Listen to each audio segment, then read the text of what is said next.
एक समय की बात है, सुमित्रा अपनी बेटी लक्ष्मी के साथ एक छोटे से गांव में रहती थी। साथ ही साथ उसके घर में उसकी बहन की बेटी परी भी रहती थी। कई वर्षों पहले जब परी और लक्ष्मी बहुत छोटी थी, तभी सुमित्रा का पति सुमित्रा की बहन को लेने उसके घर गया था।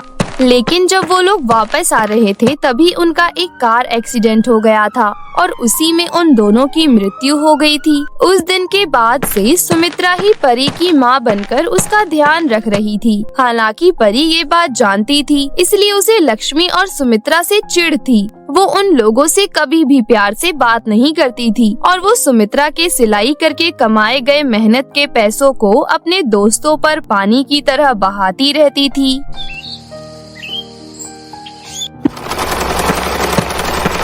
मौसी, मुझे 500 रुपए चाहिए। 500 रुपए किस लिए? मौसी, मैम ने कहा है कि कल 500 रुपए लेकर आना है। बेटा परी, लक्ष्मी तुमसे 3 क्लास ऊपर पढ़ती है, फिर भी उसकी मैडम हर हफ्ते इतने पैसे नहीं मंगाती जितनी तुम्हारी मैडम मंगा लेती है। वो सब मैं नहीं जानती, मैम ने कहा है इसलिए मांग रही हूँ, वरना आप लोगों से मैं 1 पैसा भी नहीं मांगती। ठीक है, ये लो।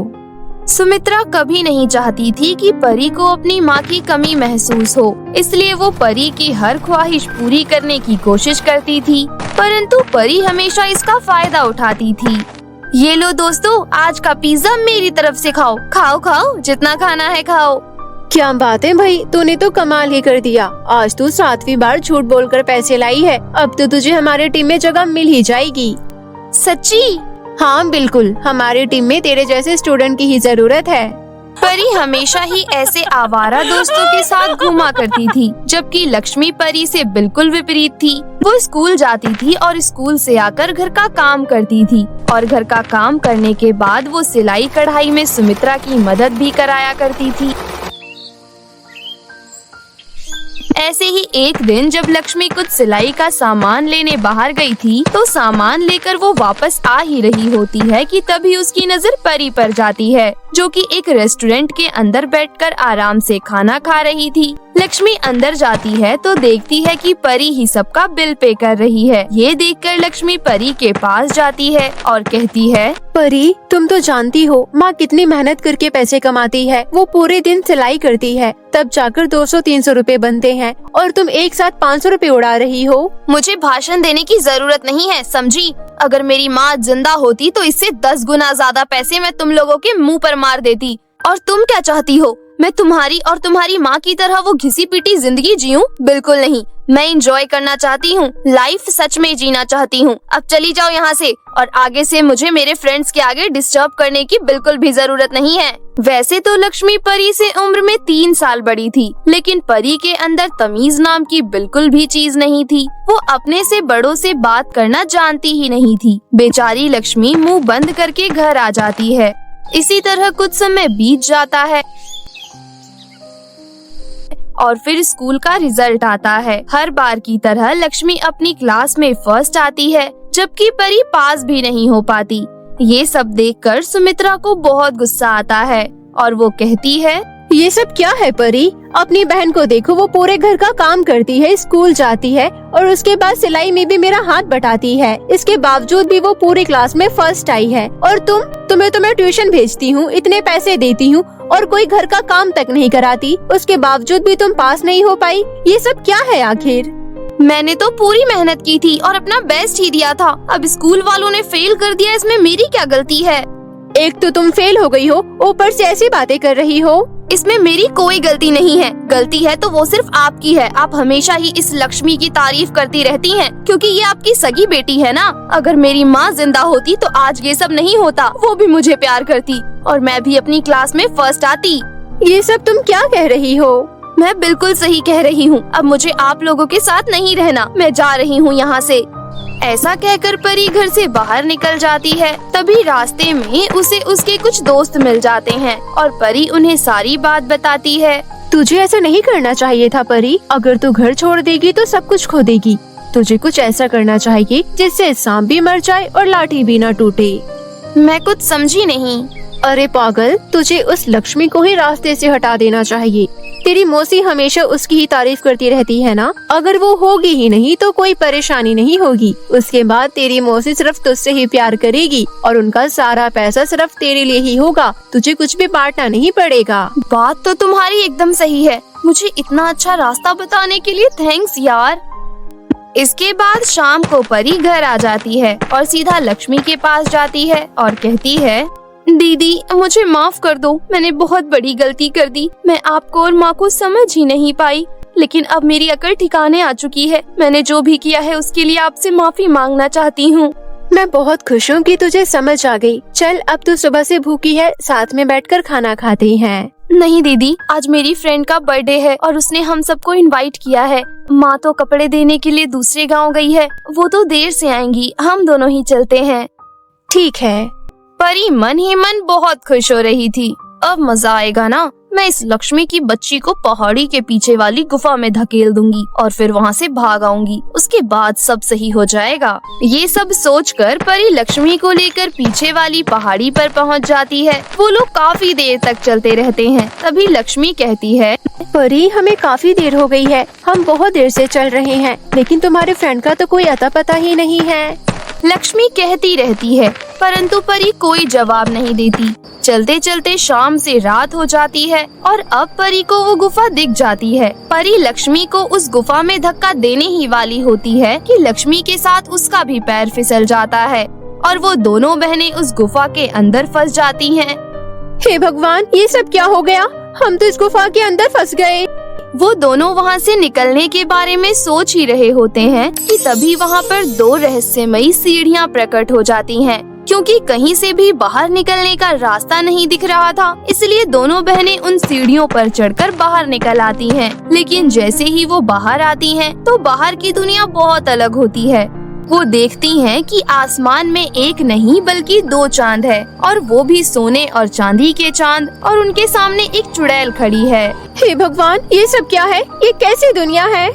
ये मेरी दुनिया है। तुम लोग यहाँ क्यों आए हो? चुड़ैल को देखकर परी डर जाती है और कहती है, चुड़ैल जी मुझे छोड़ दीजिए और इस लक्ष्मी को खा लीजिए। वैसे भी मैं इसे यहाँ इस गुफा में बंद करने ही आई थी। कृपया करके आप इसे खा लीजिए और मुझे छोड़ दीजिए। परी, मैं ये तो जानती थी कि तुम मुझसे नफरत करती हो, पर इतनी नफरत करती हो कि मुझे जान से मारने के बारे में सोच रही हो। क्या यही सिखाया था माँ ने तुम्हें? वो तुम्हारी माँ है, वो जो भी कहे मुझे कोई फर्क नहीं पड़ता। मैं वही करती हूँ जो मैं करना चाहती हूँ। तुम दोनों अपनी बातें बंद करो। अब तुम दोनों यहाँ आ ही गई हो तो तुम्हें एक चुनाव करना होगा। किस तरह का चुनाव? मैं कोई बुरी चुड़ैल नहीं हूँ, मैं एक अच्छी चुड़ैल हूँ। जो लोग यहाँ फंस जाते हैं मैं उन्हें बाहर निकालने की कोशिश करती हूँ, इसलिए मैं तुम्हें भी यहाँ से बाहर निकालना चाहती हूँ। पर हम यहाँ से बाहर कैसे निकलेंगे? यहाँ से तो कोई रास्ता ही नहीं दिख रहा है। ये जो सामने तुम्हें सोने और चांदी के चांद दिख रहे हैं, यही तुम्हारे बाहर निकलने का रास्ता है। मैं कुछ समझी नहीं। लक्ष्मी के इतना कहते ही चुड़ैल चुटकी बजाती है और दोनों चांद के ऊपर जाने के लिए सीढ़ियाँ प्रकट हो जाती है। दोनों बहनें ये सब देखकर हैरान रह जाती हैं। तभी वो चुड़ैल कहती है, तुम दोनों ये सोने और चांदी के चांद देख रही हो, तुम्हें इन दोनों में से किसी एक का चुनाव करना होगा। अगर तुम सोने के चांद को चुनती हो तो तुम्हें यहीं रहना होगा, लेकिन तुम्हें ढेर सारी धन दौलत मिल जाएगी, इतनी धन दौलत जितनी तुमने आज तक कभी देखी नहीं होगी। और अगर तुम चांदी के चांद को चुनती हो तो तुम कुछ धन लेकर अपने घर जा सकती हो। मैं तो सोने के चांद को चुनती हूँ। मैं गरीबों वाली जिंदगी जीते जीते थक चुकी हूँ। अब मैं खुद के हिसाब से जिंदगी जीना चाहती हूँ। मुझे मेरी माँ के अलावा कुछ और नहीं चाहिए, मुझे उनके पास जाना है। ठीक है, तुम दोनों अपना अपना चुनाव कर चुकी हो, जाओ, सीढ़ियाँ तुम्हारे सामने है। इसके बाद लक्ष्मी चांदी के चांद वाली सीढ़ियों पर चढ़ जाती है और परी सोने के चांद वाली सीढ़ियों पर। सोने के चांद वाली सीढ़ियों पर चढ़कर परी एक ऐसी जगह पहुंच जाती है जहां सोने चांदी के अलावा कुछ भी नहीं होता। ना तो वहां कोई इंसान होता है, ना ही कोई जानवर। वहां केवल और केवल सोने चांदी ही होते हैं। और वहीं दूसरी तरफ चांदी के चांद की मदद से लक्ष्मी कुछ धन लेकर अपने घर पहुंच जाती है और उस धन की मदद से वो अपनी आर्थिक स्थिति ठीक करती है। जहाँ परी को अपने किए की सजा मिल जाती है, वहीं दूसरी ओर लक्ष्मी हंसी खुशी अपनी माँ के साथ रहने लग जाती है। बादलों में छोटे बड़े जादुई केक के घर। आनंदगढ़ नामक गांव में एक सुहाना नाम की लड़की अपनी माँ रंजीता के साथ रहती थी। सुहाना के पिता की मृत्यु कुछ साल पहले एक सड़क दुर्घटना में हो गई थी। सुहाना को पढ़ाई लिखाई में बहुत ही दिलचस्पी थी, लेकिन पैसों की कमी की वजह से वो अपनी पढ़ाई पूरी नहीं कर पाती है और सुहाना अपना घर खर्च चलाने के लिए एक बेकरी की दुकान में काम करने लगती है। सुहाना को बहुत ही अच्छा केक बनाना आता था, जिस वजह से उस बेकरी का मालिक सुजीत सुहाना से बहुत खुश रहता था। लेकिन सुजीत बहुत ही लालची और मतलबी इंसान था। वो सुहाना से पूरे दिन काम करवाता और उसे बदले में बहुत कम पैसे देता था। ऐसे ही कुछ दिन बीत जाते हैं। एक दिन सुजीत सुहाना से कहता है, सुहाना, आज हमें पूरे 50 केक बनाने का ऑर्डर मिला है। तुम्हारा हाथ का बना हुआ केक सभी ग्राहकों को बहुत ही पसंद आता है। तुम जल्दी से ये ऑर्डर पूरा कर देना। मैं तुम्हारी तनख्वाह इस महीने से बढ़ा दूंगा। ठीक है मालिक, आप बिल्कुल भी चिंता मत कीजिए, मैं पूरे मन से केक बनाऊंगी। हाँ ठीक है। ऐसे ही कुछ महीने बीत जाते हैं और सुहाना का जन्मदिन आने वाला होता है। तो सुहाना अपने मालिक सुजीत से कहती है, मालिक, अगले हफ्ते मेरा जन्मदिन है, तो मुझे उस दिन छुट्टी चाहिए। जन्मदिन पर तुम्हें छुट्टी क्यों चाहिए? मालिक, मैं अपने जन्मदिन पर अपनी माँ के साथ बाहर घूमने जाऊंगी। अच्छा चलो ठीक है, ले लेना छुट्टी। पहले जाकर आज का ऑर्डर तैयार कर दो। सुबह से बहुत सारे ऑर्डर आए हैं, शाम तक सारे केक तैयार हो जाने चाहिए।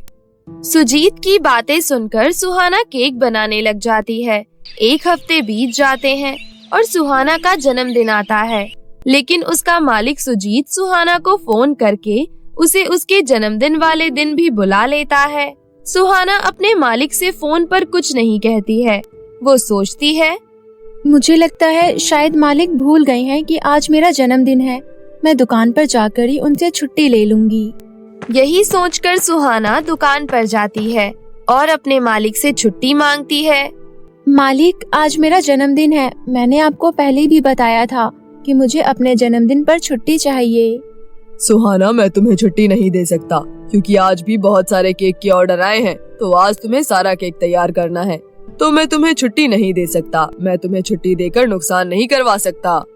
लेकिन मालिक, आज मेरा जन्मदिन है, आज मैं काम नहीं करना चाहती। प्लीज मुझे आज छुट्टी दे दीजिए। बस एक दिन की तो बात है, कल मैं जल्दी आकर सारा केक तैयार कर दूंगी। बिल्कुल नहीं, तुम्हें कोई छुट्टी नहीं मिल सकती।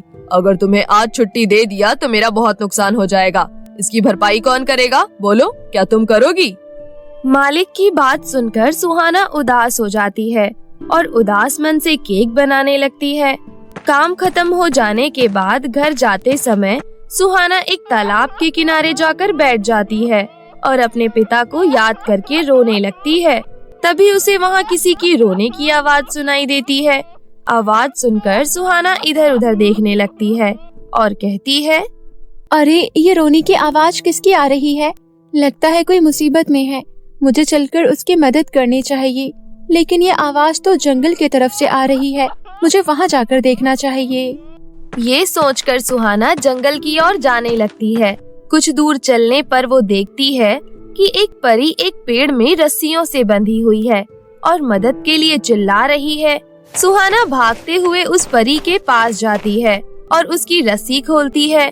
सुहाना उस परी से बोलती है, आप कौन हैं और आपको इस तरह पेड़ में किसने बांधा है?